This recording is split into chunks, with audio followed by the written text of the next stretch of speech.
तेजस्वी यादव बोलते एक चीज़ छोड़ देते हैं, उगाही है ना, उगाही भी तो करना है।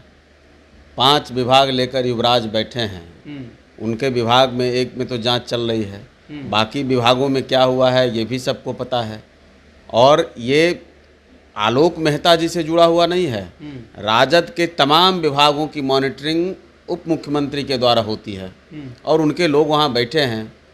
तो नेतृत्व किसका है और किसके नेतृत्व में पूरा खेल हो रहा है, पूरा आरजेडी का जितना विभाग है वो तो एक परिवार चलाता है, ये भी सच है। नमस्कार, आप लाइव सिटीज़ देख रहे हैं और आपके साथ मैं हूँ वसीम खान। देखिए, 2024 के रन से पहले बिहार की सियासत लगातार गर्माती जा रही है।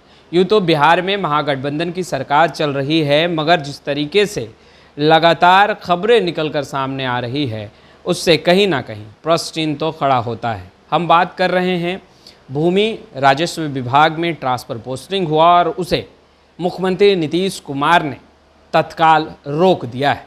देखिए, भूमि राजस्व विभाग जो है वो राजद के कोटे में है और राजद के ही जो नेता हैं आलोक मेहता वो मंत्री हैं। ऐसे में हम बातचीत करने पहुंचे हैं हम पार्टी के राष्ट्रीय प्रवक्ता श्याम सुंदर सरन जी से। कैसे देखते हैं, पहले ट्रांसफ़र पोस्टिंग हुआ और फिर तुरंत मुख्यमंत्री नीतीश कुमार ने कैंसिल कर दिया, रोक दिया, यूँ कहें कि। नहीं, देखिए, तुरंत तो नहीं रोका है उन्होंने। वो ट्रांसफ़र पोस्टिंग का जो हमको लगता है एक लगभग 20-22 दिन हो गया प्रक्रिया के बाद तत्काल तो उन्होंने स्वास्थ्य विभाग का रोका था। हाँ। सच्चाई है कि भ्रष्टाचार में आकंठ डूबा हुआ है पूरा सारा जितना विभाग है। अगर सबकी मुख्यमंत्री जी सही से जांच करा लें तो ट्रांसफ़र पोस्टिंग का खेल ही एक पैसों के लिए होता है और किया जाता है। किस तरीके का नियमों को ताक पर रख करके। किस तरीके का खेल? कई तरह का है, आपसे छुपा हुआ नहीं है। किन्हीं का जिनका जो है समय पूरा नहीं हुआ, टर्म के पहले उनको बदली कर दिया जा रहा है, पैसे लेकर मनचाहे पोस्ट दिए जा रहे हैं और लगभग विभाग की यही कहानी है। कोई एक विभाग का नहीं, एक विभाग चूँकि उनके संज्ञान में आ गया, उनको लोगों ने बताया होगा, जा कर के समझा होगा मुख्यमंत्री जी ने। हम तो इसके लिए उनको धन्यवाद देंगे कि वो इस तरह की जांच करवा रहे हैं, लेकिन करवा पाएंगे कि नहीं अभी थोड़ा शक है। अब एक विभाग की जांच तो अभी लगभग 20-22 दिन हो गई, क्या उसका रिपोर्ट आया किसी को नहीं पता है। पर राजद तो शुरू से कहती रही है, तेजस्वी यादव शुरू से कहती रही है कि जब उनकी सरकार आएगी, अब तो सरकार में है ही, सुनवाई, कार्रवाई, सिंचाई, दवाई, बुनाई, क्या ये सब बातें जो हैं वो बस तेजस्वी यादव बोलते? एक चीज़ छोड़ देते हैं, उगाही है ना, उगाही भी तो करना है। 5 विभाग लेकर युवराज बैठे हैं, उनके विभाग में एक में तो जांच चल रही है, बाकी विभागों में क्या हुआ है ये भी सबको पता है। और ये आलोक मेहता जी से जुड़ा हुआ नहीं है, राजद के तमाम विभागों की मॉनिटरिंग उप मुख्यमंत्री के द्वारा होती है और उनके लोग वहाँ बैठे हैं। तो नेतृत्व किसका है और किसके नेतृत्व में पूरा खेल हो रहा है, पूरा आरजेडी का जितना विभाग है वो तो एक परिवार चलाता है, ये भी सच है। लेकिन अब एक एक करके मुख्यमंत्री जी रुके भी तो कितना रुकें, इतना ज़्यादा काले कारनामे हैं कि उसको छुपाएं भी तो कैसे छुपाएं। तो मुख्यमंत्री नीतीश कुमार तो एक्शन में है। अरे एक्शन में हैं वो, देखिए 2 चेहरे हैं ना,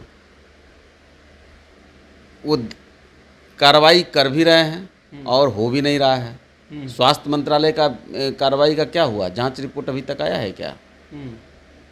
और मैं कई विभागों के बारे में कह सकता हूं जिसकी मुझे जानकारी है।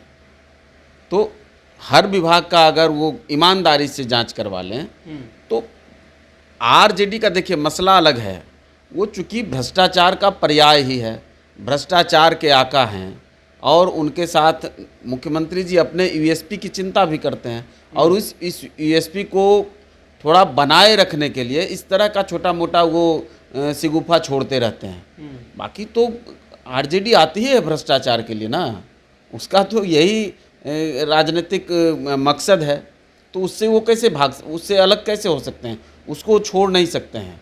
भ्रष्टाचार के बिना राजद जिंदा नहीं रह सकता है। पर मुख्यमंत्री नीतीश कुमार तो कहते हैं कि करप्शन से समझौता नहीं। समझौता तो मुख्यमंत्री जी कहते हैं, जितनी चीज़ों से कहते रहे सब सारी चीज़ों से समझौता कर रहे हैं। वो तो करप्शन से ऐसा समझौता कर चुके हैं कि उनके युवराज को अब गाड़ी पर घुमा रहे हैं। पिछली बार आपको याद होगा कि केवल ईडी का छापा पड़ा था, उसी में सवाल पूछते पूछते छोड़ भागे थे। इस बार तो चार्जशीटेड हो गए, उसके बाद गाड़ी में लेके घूम रहे हैं, तो और कैसे समझौता होता है। तमाम एक भी, आप थाना से लेकर, ब्लॉक से लेकर, हॉस्पिटल से लेकर, वैसे किसी भी संस्था में चले जाइए, जनता त्राहिमाम में है। बिना पैसे के कोई काम हो नहीं सकता है। आप कभी जांच ले, आप कभी कर लीजिए, आप लोग तो इसके माहिर माने जाते हैं। आप कभी करिए तो सही, विभागों के अंदर जा कर के आप उसको देखिए कि कैसे काम हो रहा है। स्टिंग जिस दिन आप लोग चाह लीजिएगा, उस दिन आपको सब सामने आ जाएगा। कि तेजस्वी यादव चार्जशीटेड हैं और मुख्यमंत्री नीतीश कुमार गाड़ी में लेकर घूम रहे हैं, पर लगातार मुख्यमंत्री नीतीश कुमार, तेजस्वी यादव कहते रहे हैं कि बीजेपी फंसाने का काम करती है और तमाम विपक्षी पार्टियां अब इस बातों को दोहरा रही है। कल तक तो जो जिन चीज़ों की वो बात कर रहे हैं और उनके राष्ट्रीय अध्यक्ष जी हैं, इन तमाम मामलों को उठाने का काम किसने किया था? कल तक तो यही जदयू उसी जंगल राज के नाम पर और उन्हीं को जेल भेजने के नाम पर सत्ता में आए थे और गिनाते थे। मुख्यमंत्री जी आज भी गिनवाते हैं। तो कल तक तो आप लोग भी कह रहे थे कि बीजेपी जो है वो सरकारी एजेंसियों का दुरुपयोग नहीं, हमने ऐसा कभी नहीं कहा कि वो दुरुपयोग करती है। आपके विडंबना देखिए क्या है ना, कि आप लोग उस चीज को नहीं चलाते हैं।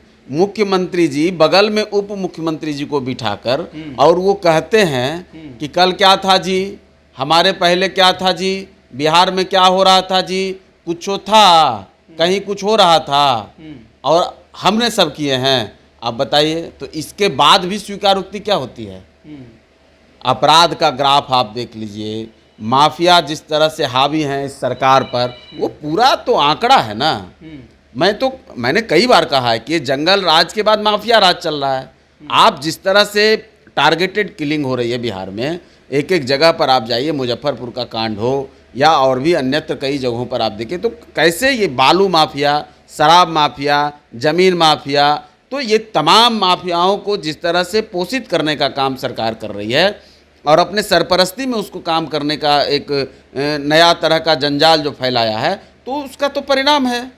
और उसके परिणाम में आप देख लीजिए किस तरह से बिहार त्राहिमाम में है।